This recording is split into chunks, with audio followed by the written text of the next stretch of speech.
আসসালামু আলাইকুম রহমতুল্লাহি ওয়া বারাকাতুহু। ইন্নাল হামদালিল্লাহ ওয়াসসালাতু ওয়াসসালামু আলা রাসূলিল্লাহ আম্মা বাদ।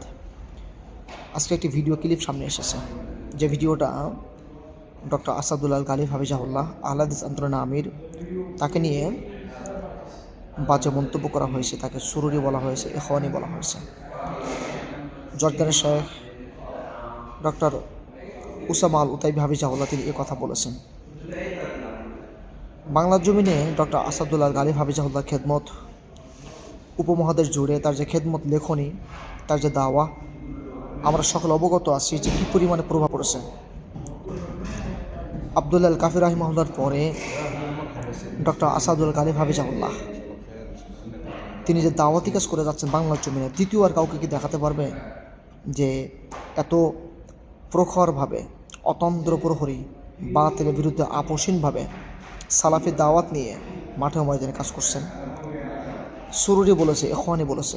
এটা নিয়ে যারা তাকে ভালোবাসেন, যারা তাকে হৃদয়ের গভীর থেকে শ্রদ্ধা করেন, আমরা মনে করি যে আজকের এই ঘটনায় কেন্দ্র করে কারো হৃদয়ে রক্তক্ষরণ হওয়ার কিছুই নেই। সকলে আল্লাহকে দোয়া করুন, ডক্টর আসাদুল্লাহ গালিব হাফিজাহুল্লাহ রব্বুল আলামিন তাকে যেন সুস্থ রাখেন, তাকে যেন বাংলার জমিনে সালাফি দাওয়াতের জন্য যেভাবে বেগমান গতিতে কাজ করে যাচ্ছেন, জীবনের শেষ প্রান্ত পর্যন্ত যেন একনিষ্ঠভাবে তিনি কাজ করে যেতে পারেন। তার রেখে যাওয়া সংগঠন আহলে হাদিস আন্দোলন বাংলাদেশ আহলে হাদিস যুব সংঘ, তারা যেন তার মৃত্যুর পরেও সে একই ধারায় কোরআন সুন্নাহ প্রতিষ্ঠার লক্ষ্যে সকল বিধানকে বাতিল করে ওহির বিধান কায়েম করার লক্ষ্যে যেন একনিষ্ঠভাবে কাজ করে যেতে পারে। আপনারা দোয়া করেন, কারণ আজকের এটা শিক্ষা যে বাতিলের বিরুদ্ধে সর্বদাই মানুষ যে জোরদার থাকে, এটা হলো আজকের দিনে তার বাস্তব প্রমাণ। ফেসবুকময় তোলপাড় উঠেছে ডক্টর আসাদুল্লাহ গালিব হাফিজাহুল্লাহর পক্ষে নিয়ে তাকে সুরুরি বলার কারণে। আমরা মনে করি বাংলাদেশ আহলে যুব সংঘের কর্মীদের দাওয়াতি কাজের আরও গতি বৃদ্ধি পাবে ইনশাআল্লাহ। তাতে দাওয়াতি কাজের যে অগ্রগতি, যে ভূমিকা ছিল জেলা থেকে শুরু করে এলাকাময় জুড়ে, গ্রামগঞ্জে, টেকনাফ থেকে তেঁতুলিয়াময় যেভাবে দাওয়াতি কাজের গতি চালিয়ে যাচ্ছিল, আমার বিশ্বাস আজকের দিনে কর্মীদের হৃদয়ে রক্তক্ষরণ হওয়ার কোনো কারণ নেই।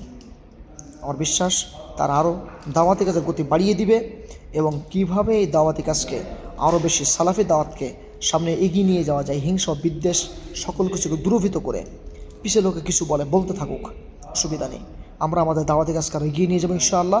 এবং আহলে হাদিস আন্দোলন বাংলাদেশ আহলে যুব সংঘ, তারা যে সর্বদাই সর্বাবস্থায় হিংসা বিদ্বেষ ভুলে গিয়ে একনিষ্ঠভাবে কোরআন সুন্নাহ প্রতিষ্ঠার লক্ষ্যে সালাফের দাওয়াত নিয়ে কাজ করে, এটা বাংলা মানুষ জেনে যাক। আশা করি ইনশাআল্লাহ